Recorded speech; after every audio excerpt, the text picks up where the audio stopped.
Anarchy's Last Stand, short novel written by me. The war between the anarchs and the peacekeepers has raged on for 1,000 generations. The peacekeepers are finally winning. The last battle is soon to be fought. The anarchs, last of the wild races, shall soon be in the peacekeepers' passionless hands. The peacekeepers' psionists are in place around the last of the anarch villages. In the morning, the fates of the anarchs will be sealed. This morning feels different. There is something in the air that smells somehow wrong. My nostrils itch with distrust of these scents around me, but my thoughts mislead me. All is safe. The words seem almost placed in my head. I know in my heart that we are the last. The final fate of the anarchs rests in the survival of our small band. All is well. Again, the thought seems placed in my head, but I can't shake the complacency it brings.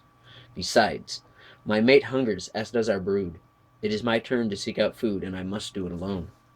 My brothers and sisters are weak, many of them on the verge of starvation. The deep desert which we have been forced to retreat to is desolate and bare. The hot sun leeches at my brother's strength and stills the bite from my sister's fangs. Out here in the desert, it seems as if Mulele has forsaken us.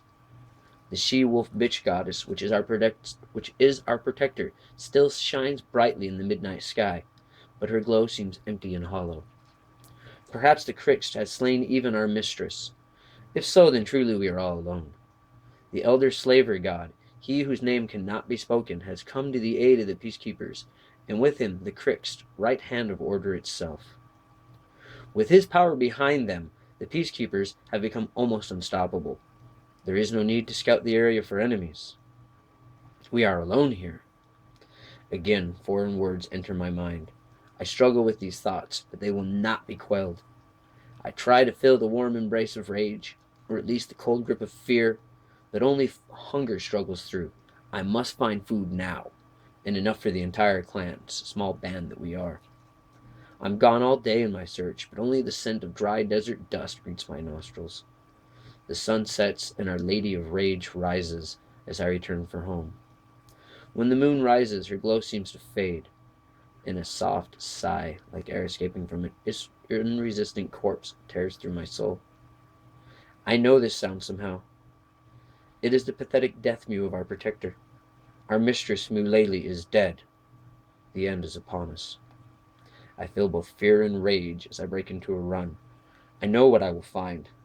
There will be no sign of a struggle, but all of my brothers and sisters will be gone. Tears begin to leak from my eyes and drip down the sides of my lupine face. I find exactly what I expect. Everyone is gone, leaving behind only a set of tracks leading out in a single file line. All steps exactly 2.5 feet apart. The tracks are old, at least 6 hours, probably more. I must have just narrowly escaped. I think of the thoughts that intruded in my head this morning and realize I should have known that the peacekeepers were near. Shame heats the sides of my face, and I understand that at least part of me was aware of the danger, but I was not strong enough to shake off the peacekeepers' mind control. My only comfort is that I know my brothers and sisters shall not become slaves. They will all be dead before tomorrow night. The anarchs' minds are too wild to be controlled without constant supervision by the peacekeeper overminds. It being uneconomical to enslave the anarchs, they are executed in the most peaceful way possible. Not allowed to scream or feel fear, unable to struggle, my brethren will be led to the center of town, their deaths witnessed by an uncaring, complacent populace. They will place themselves upon a cross with tilted arms built within a circle and lying upon an altar. Slowly they will be pulled apart as the circle rotates out, spreading wider with every turn of the peace symbol's axis. And still there will be no pain, no sensation at all as the joints of their limbs stretch and tear. They will be torn in 4 separate pieces. No hell will greet my brethren. Even their souls shall be forsaken. For them there shall be no new beginning. This is where the Krixt comes in. A soul slayer, he will consume their very essence. This is how the peacekeepers have destroyed us. The dead are gone.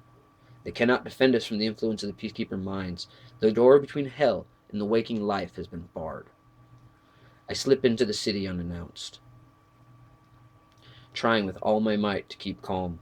One small trace of emotion, a single glimpse of fear or anger, may be enough to give me away.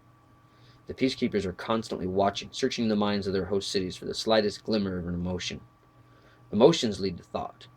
Thoughts lead to questions. Questions lead to answers, and answers may lead to violence.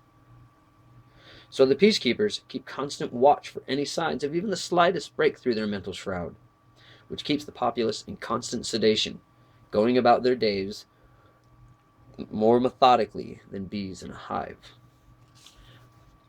My face is covered in a hood to hide my yellow eyes and protruding snout. I am dressed in the garb of a peacekeeper's apprentice, a brown cloak with heavy hood which shrouds the face in shadow. It is the day after my clan has been captured, and I am here to at least try to save them. By the time I make the central square, it's already too late. Alessandra, my mate, is upon the cross, her crucifixion already underway. I try to turn my head before my emotions get out of control, but the fire inside burns and I am forced to cry out. A howl escapes my lips, and I rush towards the altar, tears streaming down my face as the passion of rage burns in my belly. I pray to the moon that Alessandra can hear my cries, although she cannot turn her head to look upon me. Before I take a single step, the thoughts of the peacekeepers are upon me. I try desperately to shake them off as I plunge headlong towards my mate. Passion compels me, and I make it almost to the cross, lunging forward. I just barely manage to touch the tip of her foot with my left hand before my will crumbles, and I fall upon the hard stone street. It feels like I fell into a pile of down feathers, and I black out. I cannot feel my beloved soul in the another world, but I know that she must be dead. The peacekeepers have taken her from me. Even here in my cell, the peacekeepers watch over me with their stolid minds, so that I am unable to weep. Passion drives me, and I am at least unable to think. I long for sadness, for the cleansing flood of tears. Nothing can break the stable hold that peace has over my mind. There will be no Alessandra to caress me here at night. She is gone. No more will I and Kortok hunt the wilds for our meat. Kortok is no more. Toral, who used to prepare our meals, gone. The entire horde is dead. Their souls thrust into oblivion, nothing will remain. I am all that is left. Tomorrow, I too will die. My only comfort is in the thought, although I know it is not true, that maybe in oblivion I will at least be able to feel pain.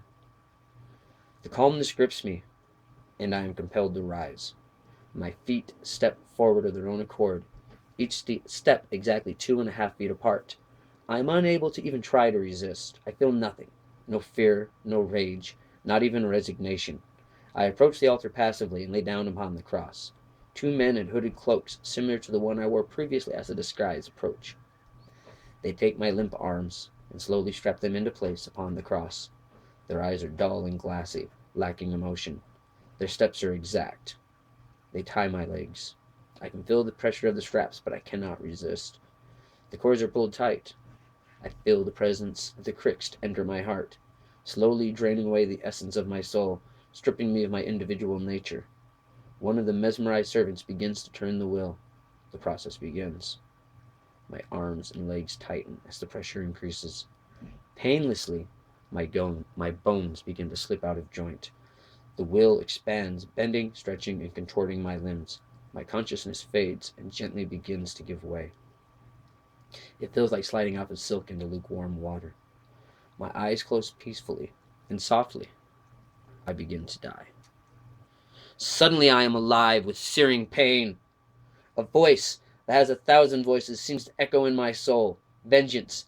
I can give you vengeance if you will swear your alliance to me. I don't care who the voice belongs to. It can give me release from the cradle of oblivion. I quickly accept. My eyes fly open and I am still upon the cross. But now, pain, anger, rage, sadness, and hope are my companions. I am beyond their control. I scream a long, deep howl. Turning my head, I look directly into the eyes of my in their eyes. I do not see the calm complacency of peace. I see the stark, cold grip of fear. Exhausted with my final effort, I die upon my martyr's cross. The last battle between the anarchs and the peacekeepers is over. Neither side could have ever won. In destroying the last trace of violence, the peacekeepers destroyed the last chance for peace. The balance had been tilted, and although the anarchs were no more, with a single scream, the power with which the peacekeepers had held sway over the race of men has been shattered.